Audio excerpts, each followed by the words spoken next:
All right, thank you for joining us. What we have here is hydrocyanic acid and water. And what we're trying to do is see what ionization constants are going to wind up being.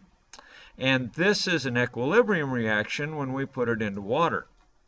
And so to be able to deal with this, we have to know a few things. First of all, who's the acid, who's the base, who's the C acid, and who's the C base.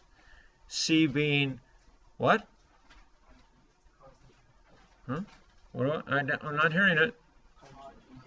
Conjugates. Okay. So conjugate acid, conjugate base. And we have to be able to hook them together so that we know the Bronsted-Lowry acids and bases. So for acid ionization constants, we have a situation where we're going to have what's called a K sub A. And a K sub A is simply a K sub EQ, or a K equilibrium. And this K equilibrium is for a weak acid, which is what hydrocyanic acid is. So, first of all, I've got to write my K sub A so I can figure something. And you're going to need this in your homework tonight. So, what's going to go on top of my equilibrium constant?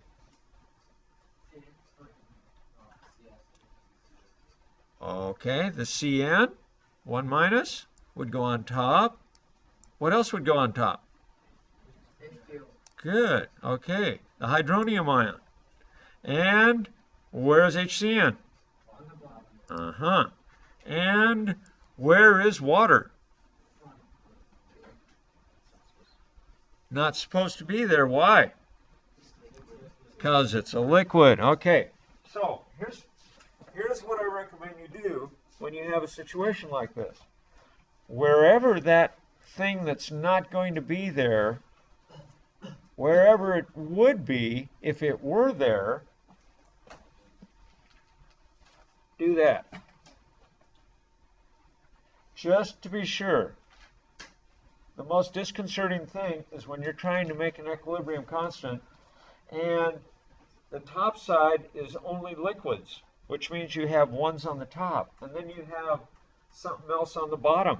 In that case, if you don't put the one there on the bottom or on the top, depending on where you have nothing, you're going to possibly have your K equilibrium, or in this case, the K acid, or the acid K, the K sub acid, the acid equilibrium constant is going to be either upside down or just flat out wrong. So that's how we do our constants. And oh yeah, where's the water? Where would the water go? Right here, right?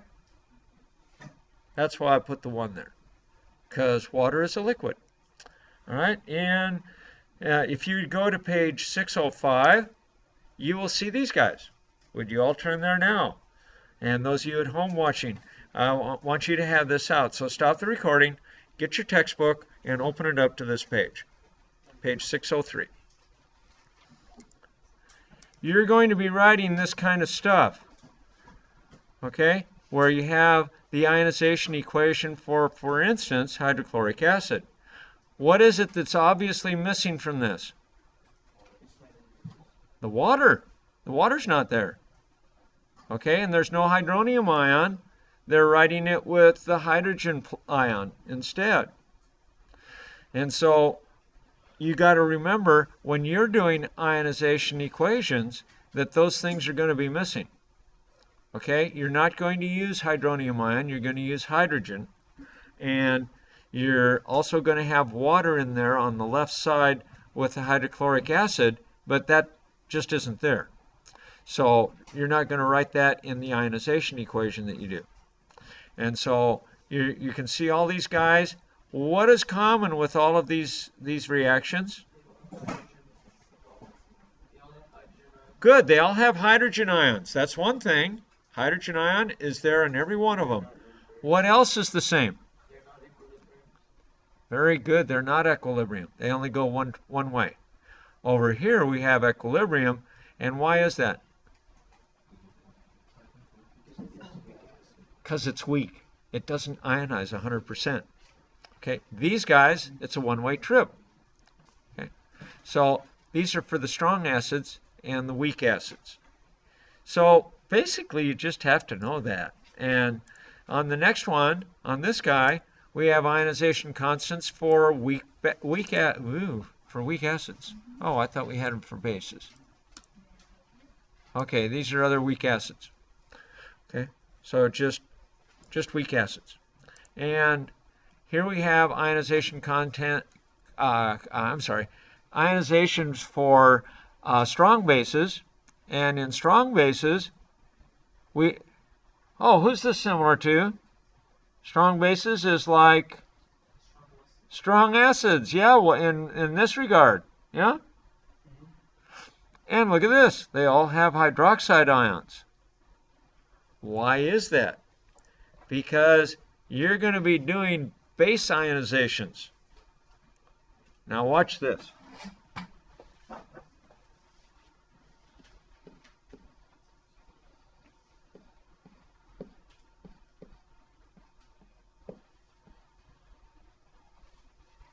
This is your model for doing base ionizations. Remember what happens with acid ionizations? I'm going to do it like an acid ionization, and I'll show you why it doesn't work.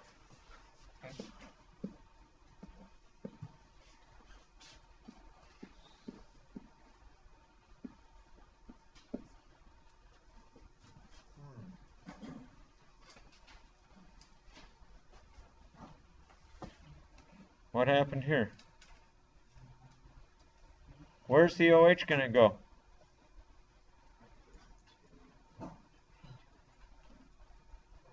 What's the water going to do? Is he going to act as an acid or a base? This is a base. Okay, I'm pointing to the sodium hydroxide now. That's the base. So what does this have to be? It has to be an acid. But before, we were doing acid ionizations, and water was acting as a... Yeah, he was a base. So when he's a base, he's going to create hydroxide ions. This guy will create hydroxide ions. Right? Right? Am I right? Am I right? Am I right? Okay, so when sodium hydroxide reacts with water, you're going to get sodium ions, and you're going to get what else? What is this guy going to wind up being? Oh, wait a second. This is for strong bases. It will act a little differently.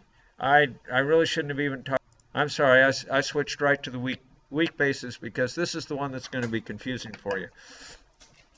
The base ionization that you have in the prior screen, we'll talk about that again, but right now I should have done the weak bases first. So with weak bases, the base is now a substance that does not have a hydroxide ion. That's different. And look what we get. We get the ammonia acting as a base, which means he does what? He donates or he receives the hydrogen ion. He receives it. That's why he's a 4 over here. See, it's NH4. And instead of getting the hydronium ion, what do I get? Huh? I get hydroxides. I don't get hydroniums. That was with the acid ionization. Okay? So that's what's going to be different in tonight's homework. The base will react with water by taking a hydrogen ion from the water, leaving hydroxides, which is why only the Bronsted-Lowry base concept works. Because for poor Arrhenius, who came up with the first idea of what a base should be, when he said it had to have hydroxide ions, he put himself in a corner.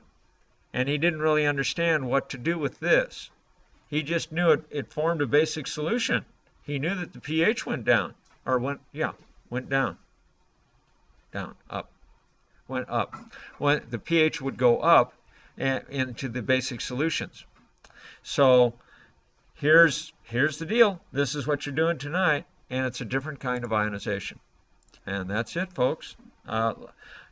Just a moment. Let's go back and look at the strong base. Now coming back, I wanted to do both an acid and a base ionization of a strong acid and a strong base.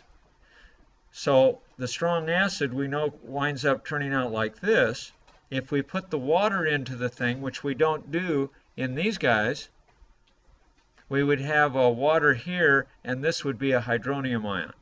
But you're writing it as just hydrogen and chloride, hydrogen ion. And we're not even putting the water into the whole thing. It's just, we want to focus on the action of what actually happens. So what we have up here with sodium hydroxide is exactly the same thing. The sodium and the hydroxide separate, and the sodium becomes an ion, and the hydroxide becomes an ion. And they will stay separated 100% because they're a strong base. This is a strong base. This is a strong acid. And the back and forth thing that I wrote was an error, and I'll just get rid of those right now because for both of these it's a one-way trip. So in your homework tonight, whenever you're doing an ionization for a strong acid or base, you want to write them in this fashion, and that way you don't have an equilibrium situation. You have something that just goes. It's 100%.